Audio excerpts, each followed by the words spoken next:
You cannot give value instruction because A, everybody's values are different, and so you can't teach it universally like you can chemistry.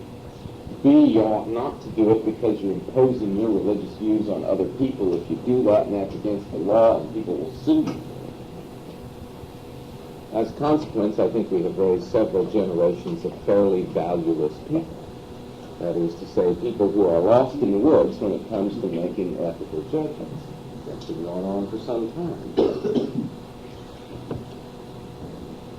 Our cultural heritage, our cultural biases set us up for this. If you're confronting an ethical situation, and like I say, I think we confront them all the time, every day, and the only maxim you have to go with is go with your feelings, then whatever feelings you got up with that morning are going to determine your ethical judgments, and those will be different than the feelings you got up with yesterday morning and different than tomorrow's feelings, and certainly, more likely, different than the feelings of the people around you.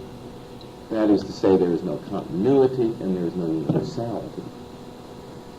And those are two important things in ethical judgments, continuity and universality. Because without continuity, you cannot have anything that's called a set of principles. For a person to have a set of principles is to have some set of beliefs over time. And to lack universality is to be lost in the individual's woods. To have no sense of community for those values, to think that you're the Lone Ranger making ethical judgments because everybody's just going with his feelings. And his feelings are different than my feelings. Well, I think that situation is the inevitable consequence of the Anglo-American penchant for individualism, combined with that social scientific distinction between facts and values. Put those together and you get what we got. Isn't it interesting that the social scientists are so set upon the notion of being able to subject any kind of ethical discussion or whatever to scientific proof, and yet what could be more unscientific than go with your feelings? Right. And those two things combined are a crazy combination because they're just so contradictory. So contradictory. Yeah, and so you get the kind of silly sociology that measures groups of people and how they're feeling at any given moment. The attempt to simply measure the population with absolutely no theoretical intent. We're just going to go out there and measure folks. We're going to stop the bus to Waco. We're going to inquire how many of these people feel that their moral decisions are well-founded, and they all say yes, and so we conclude that we're well-founded in our moral decision without examining the basis. And it also seems to me that when you talk about the sense of community being lacking without a sense of universality, but that's also true of lacking continuity, that what gives continuity to individuals but community. Because of our lives are bounded by such time that what do we plug into when we're children? What do we take with us to our grave and pass on? Right. Nothing if we're following the exclusively individualistic point of view. But what is it that preserves those values, those ethics, if we are indeed to talk about them? And that is the community. Exactly. Nobody's living in a vacuum. Right. Everybody is forming his or her visions of reality and ethical judgments in reaction to other people. But if it's just in reaction to other people's individualistic, passionate moments, then what do you get? Well, you just get one judgment followed by another judgment followed by another judgment that does not have any continuity over time. Off the walls. That. Okay, you mentioned the Anglo-American idea of the subjective ethic. Talk about the ask them about moral decisions. Right, that's subjective, right? How are we going to get objective about that? I'm glad you asked that question. I got a plan. I didn't lead us through these woods to go nowhere. Enter Kant. Recall that I started my reflections on Kant talking about his epistemology, talking about the use of reason to determine the relative situation of the observer and the observed. Well, that's called by Kant, and appropriately so, transcendental reason. If you're going to reason about your situation from a non-subjective point of view, if you're going to try to get objective about your situation, the way Copernicus got objective about the movements of the heavenly bodies, that is, took his own movement into account, tried to stand back and see his own movement vis-a-vis the movement of the heavenly bodies, if you're going to get objective about it, then there are two criteria that you're going to have to be able to fulfill. And one of them is that your judgments are going to have to be a priori, and the other is that they're going to have to be universal. The a priori requirement is that your judgments can't simply be a function of your personal experience. They have got to be logically prior to experience. And you need to get straight about that priority. When I say logically prior, I do not mean to say temporally prior. Quite clearly, the first moment of our lives is that which is temporally prior to everything else. But we don't make any judgments then. In the first moments of our lives, we are utterly stupid. We have no judgmental capabilities. We are essentially wombats, little mammals that don't have anything going for us that pups don't have except potential. When you're born, you're all potential and very little actuality. There's nothing happening intellectually there. So there aren't going to be any judgments made. You're not going to do math. You're not going to think about ethics. You're not going to think about anything. So you don't have to make judgments prior to experience in the temporal sense, because that would require you to make judgments at the moment of birth, because that's the moment prior to all experience. What I mean by logical priority is that experience is not required to know these things. You can have experience and you can learn them that way, but it's not required.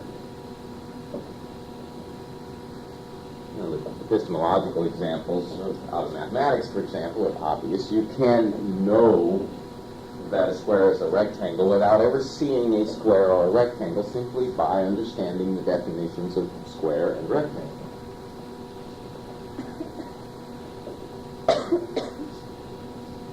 But what we want to do here is bring it around so that we can talk in these terms about ethics. Do that in a second. The second characteristic is that it's got to be universal. And here we move back towards a Platonic vision of reality, an absolutist vision, the opposite of subjectivism.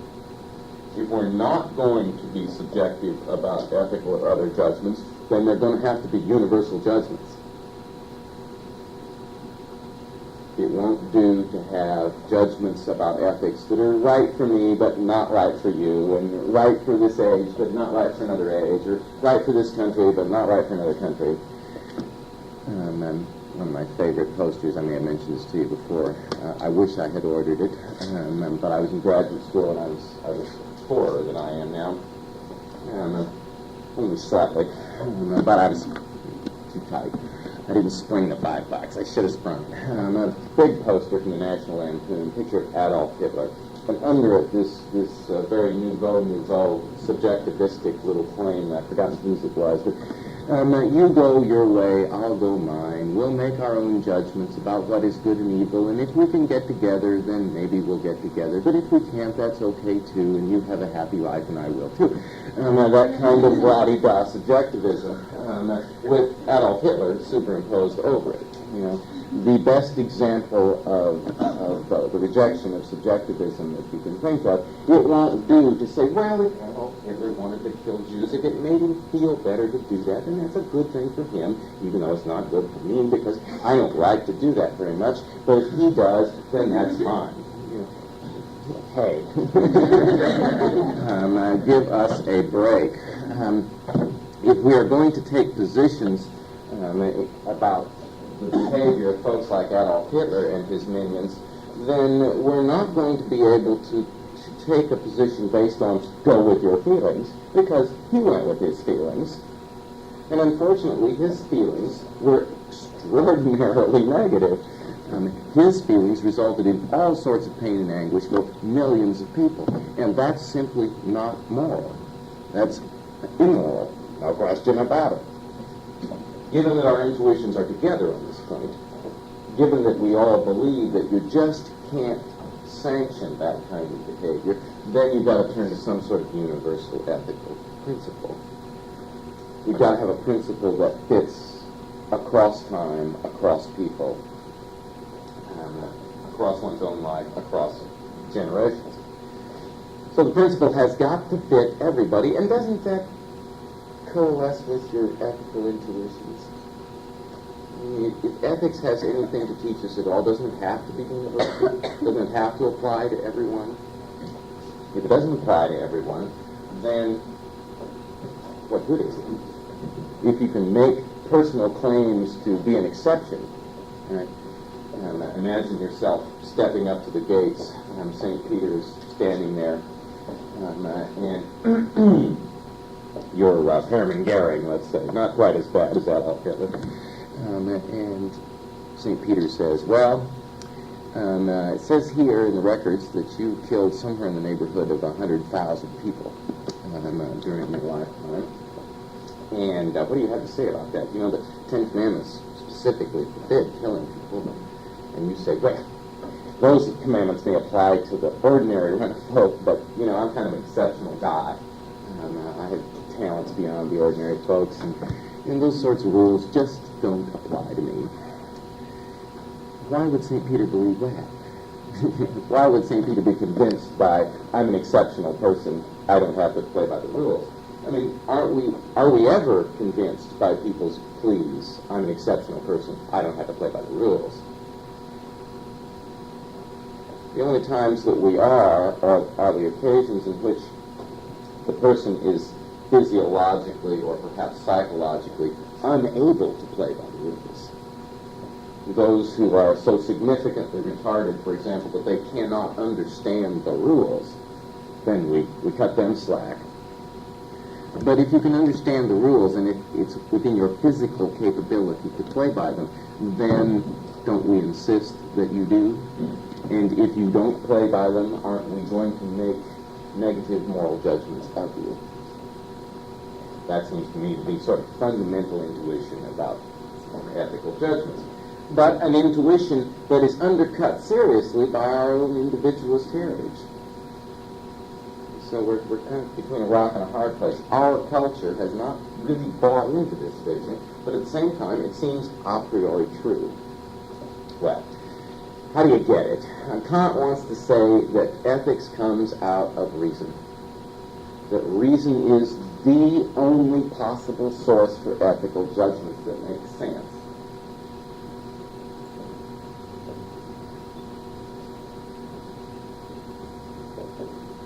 How does that work? Well, last time we saw the categorical imperative. A proposition, a principle, which Kant wants to defend as both a priori and universal. It fits everybody, and it can be known prior to experience.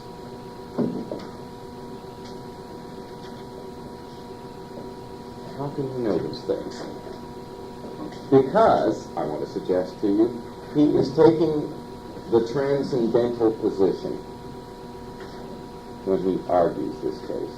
He is not reasoning from his own case. He is not reasoning simply on the basis of his own vision of reality, but from the, what we might call the objective observer stance.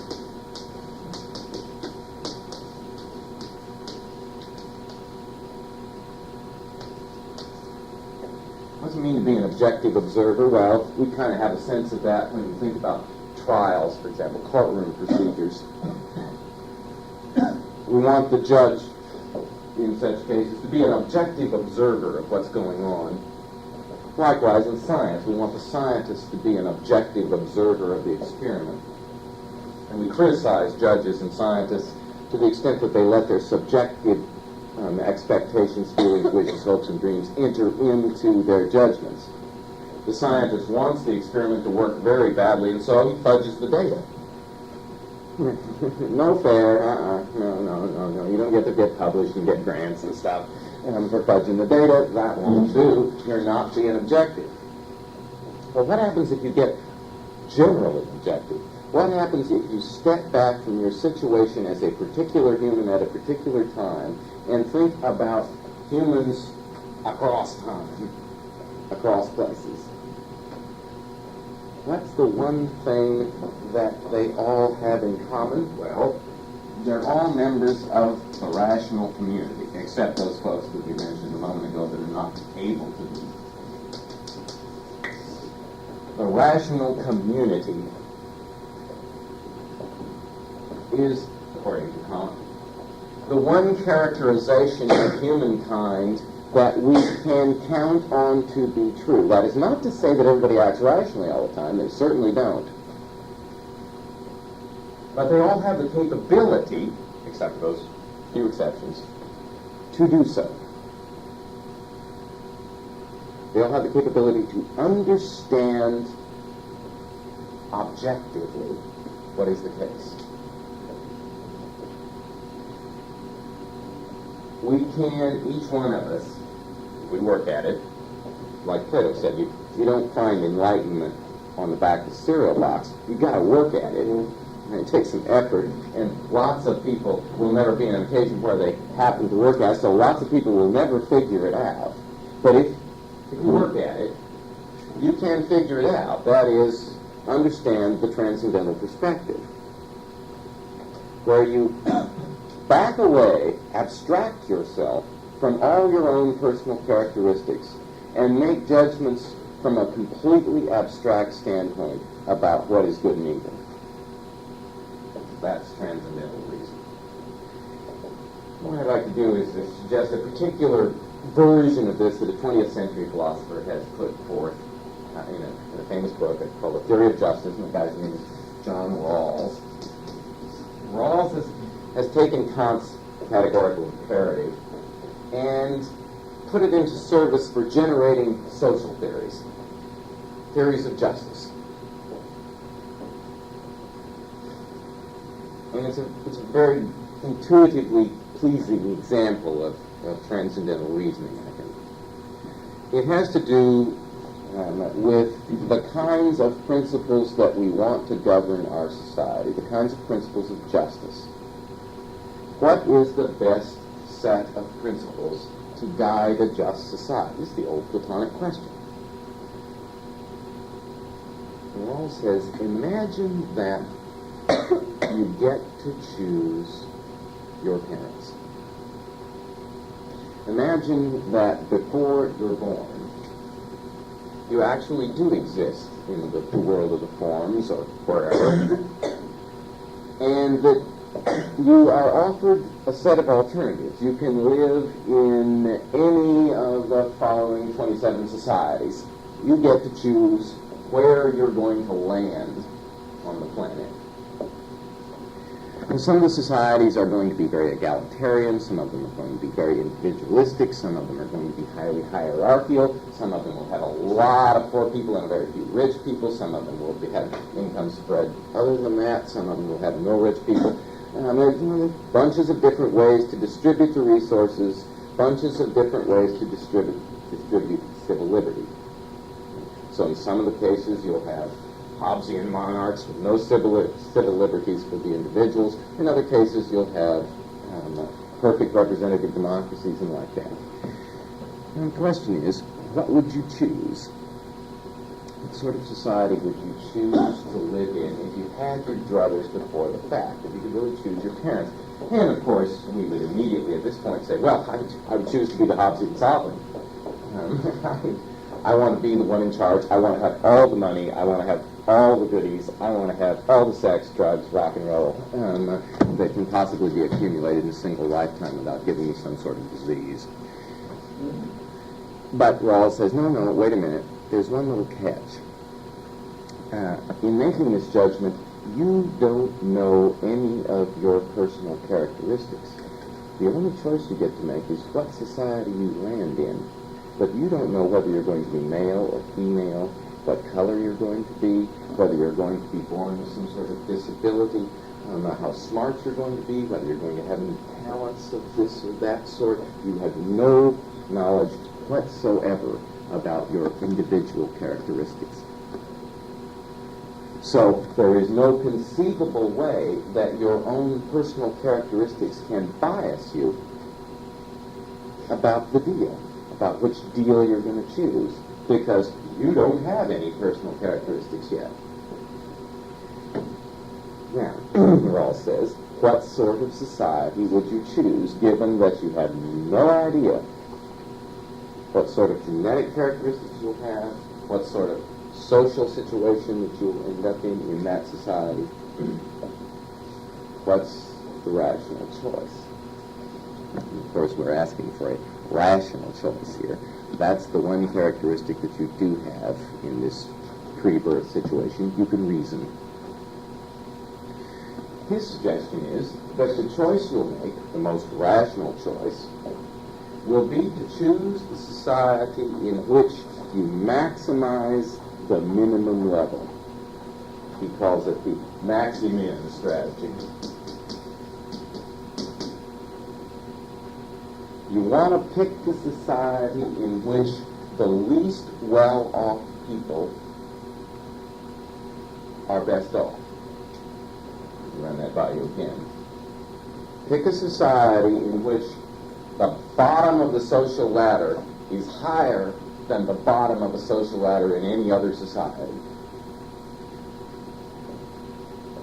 What you're doing there is minimizing the possibility of disaster. Well, you're assuming it's going to be at the bottom of the barrel. You're assuming that that could happen. Now, you might get lucky. You might be at the top end of the social ladder.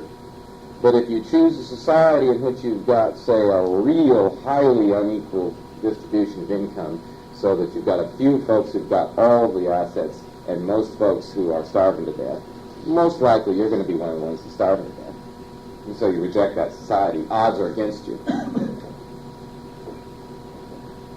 You pick the one where the odds are most favorable that disaster will not befall you.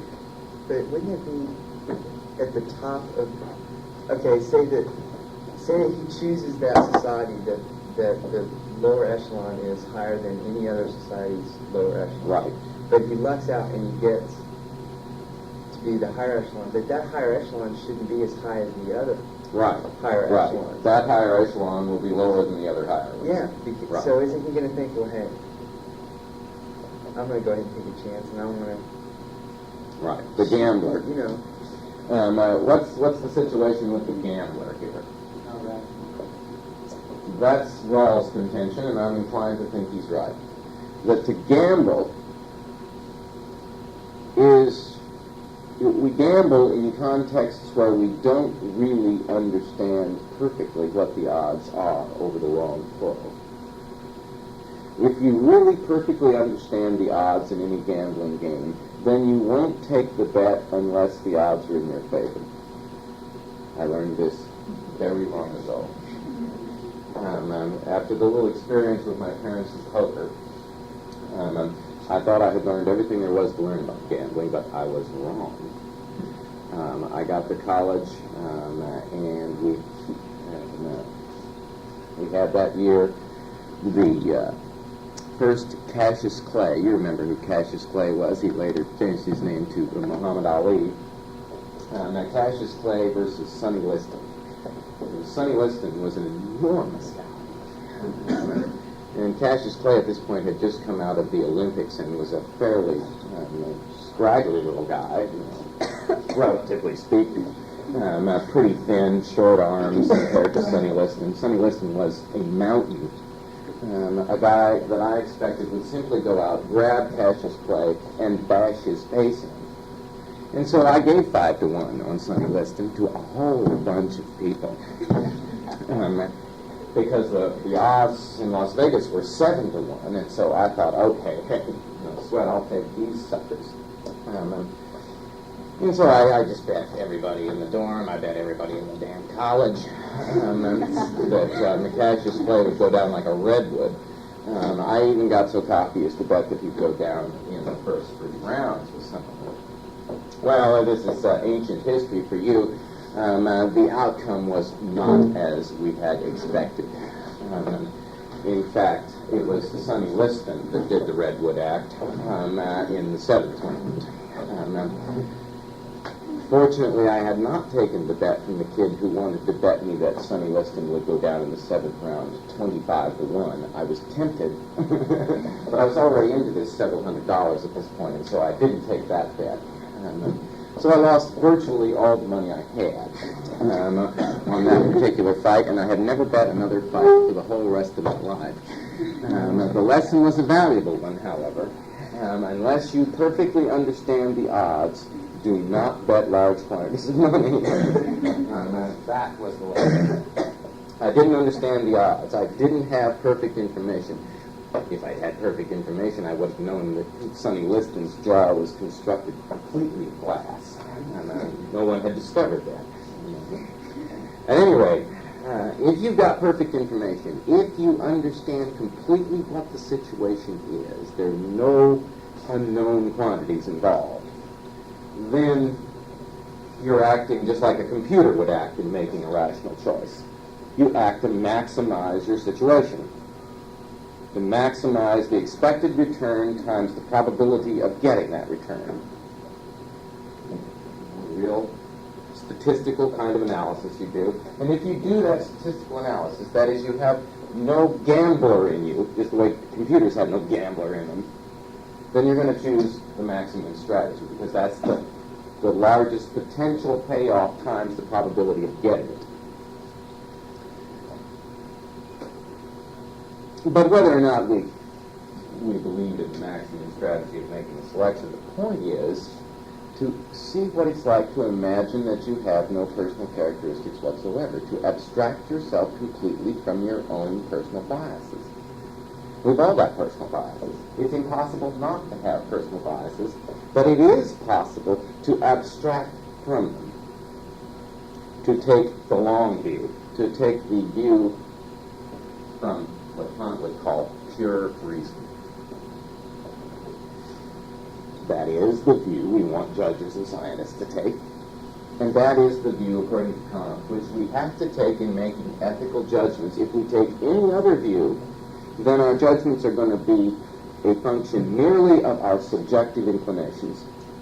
They will not be universally defensible because others don't have those subjective inclinations in quite the same way, and they will not be a priori because we don't know what our subjective inclinations are until we've got them, i.e. until we've had experience of the world, we don't know what our inclinations are. So if we're basing our judgments on those, they cannot be a priori. They're after the fact. Now, in all sorts of cases, you can see how, consider your reaction to this kind of case. You're around somebody who is a hard-line Baptist, and they're constantly railing about gambling.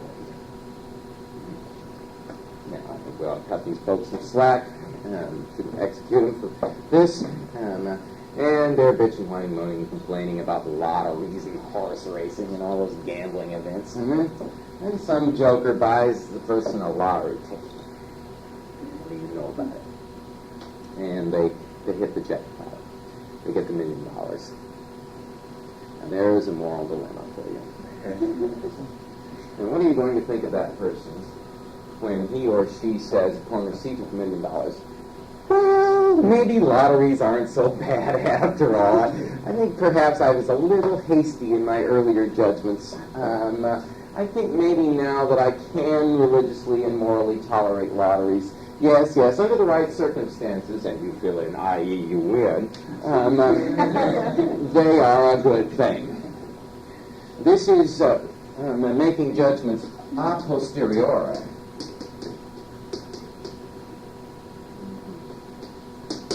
That is, after the fact of experience. If you make your ethical judgments after the fact, then you're open to the very criticism which we would all give that Baptist. Hey, your ethics is a function of what's happening now. Your ethics is a function of whether you win or lose. And that ain't no ethics at all. That's just you saying, I like it, I don't like it. The only way we're going to believe ethical judgments out of people is if they are optional, if they are not made out of the fact.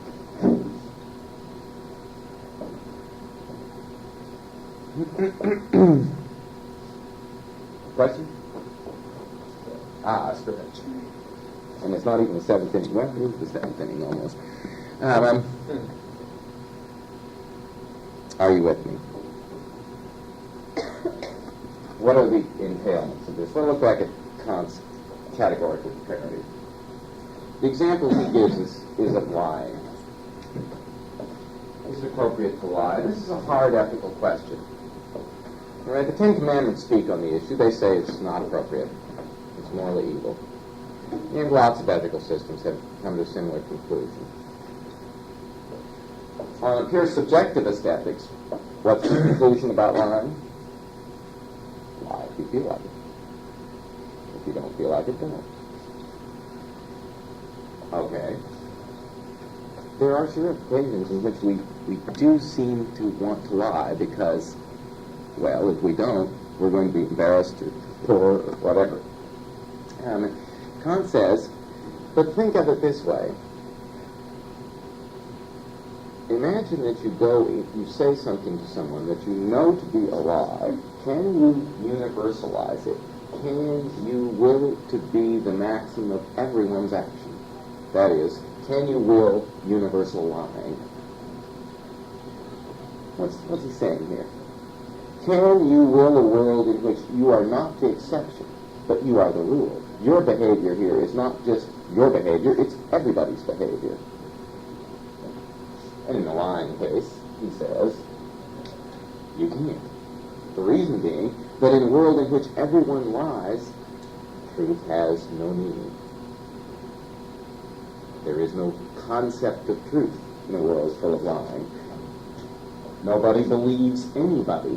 And so there is no advantage to lying, because nobody believes you anyway. You see the point? If I make an exception in my case, in my own case, then I'm playing on the idea that everyone else is going to be telling the truth. And that's the only way that lying works, is on the presumption of truth. If everybody presumes lie, then lies don't work. So it doesn't amount to any situation. Mitigating circumstances? No, he doesn't. And that's one of the obvious weaknesses of the theory, because there are quite a few situations that we can enumerate in which we have a lesser of two evils problem. And Kant is not particularly clear, certainly not in this passage, he's not very clear, about making lesser of two evils judgments. I think what we have to do is infer that there must be a way to make those judgments, and what that way will be will have to do with obvious calculations of what hypothetical world is worse. The one in which I lie, or the one in which I let the Gestapo kill my parents. But if we're not careful, we'll come back and suggest. Yeah, that's a danger. But we can take the transcendental perspective on it. We can get back, we can make the objective judgment about which is worse. Not based on how I feel about it at the moment, not based on how unfortunate it would be for me, but based on how rationally impossible each world would be. For example, do you lie to save your parents from the Gestapo? Well, of course you do. Why? Well, the world in which everybody allows everybody to be killed is ultimately a world in which there aren't any people. And from a human perspective, that's a worse world in which than the one in which there are people and they lie. So we can get a relative ordering of priorities here, I think. Now, there's going to be some hard questions. The question about stealing versus lying, cheating versus stealing, these sorts of questions will be difficult, and one will not be able to be absolutely confident in the moment that one's moral judgments are on the money. But over time, it seems to me that it will wash, that one's moral judgments, if taken from this perspective, will make sense, even though they may not be absolutely consistent with everybody else's moral judgments. This is still better than radical subjectivism, where we know up front that there's not going to be any consistency between people's moral judgments. Or we take that as a premise that it's all chaos. I'm inclined to think that indeed some kind of perspective like this is necessary to have any sort of social cohesion at all. That indeed even the Hobbesian and Lockean social contracts require some kind of transcendental perspective on the part of the participants. Otherwise, it all just gets Machiavellian immediately. Remember Machiavelli. Give the appearance of telling the truth, but lie. Give the appearance of protecting the state, but sell it out when it's to your own advantage.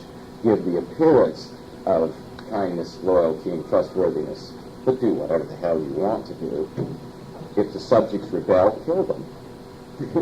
It's easy, unless it's not to your advantage to kill them. But probably, he says at one point, it will be to your advantage at times to kill some of the people. And what you should do is kill them all at once. If you kill them over time, there'll be lingering kinds of resentments in their families and such. But if you kill them all at once, then that'll be a better policy, because you'll get it all over with, and the resentment factor will slowly fade. If you drag it out, now it's liable to be revolution, and that's the worst possible thing that can happen.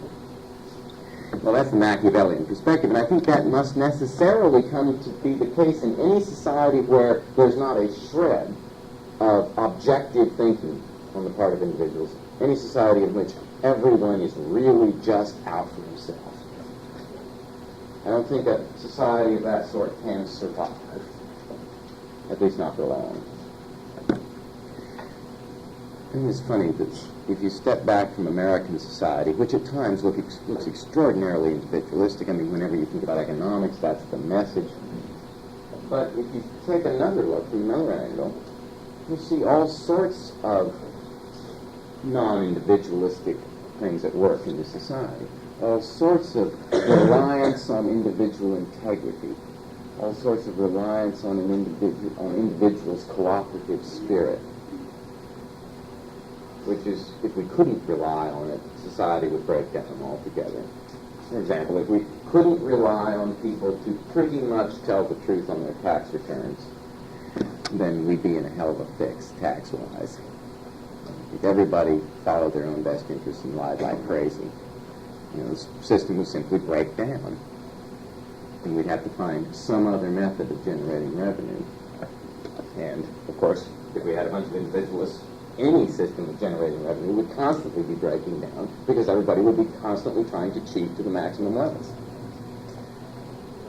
We rely on people not to do that, not because it's not in their own best interest to do it, but because of things that we call community spirit and citizenship and loyalty to the state and all like that. And all of those things have nothing to do with individualism.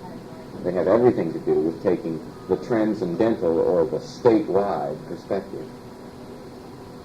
Well, there's my Kantian pitch for absolute ethics. Next time, I'm going to, I'm hopeful of handing out a little handout, 20 pages or so, for you to check out by Wednesday of the chapter in the new book that I told you before I was going to give you at some point. Next time I'll talk about the 19th century and get a little bit into Nietzsche, give you that, and then we'll talk about that chapter on Wednesday, and then it will be test time on Friday. Have yourselves a fun weekend. Seek Jesus. Don't we, I mean, with the earlier that we discussed with this test, don't they assume that the lesser evils take the same view Bible that there is no lesser evil? Did you see the words of it? No, whether I, if I decide just not to worship God,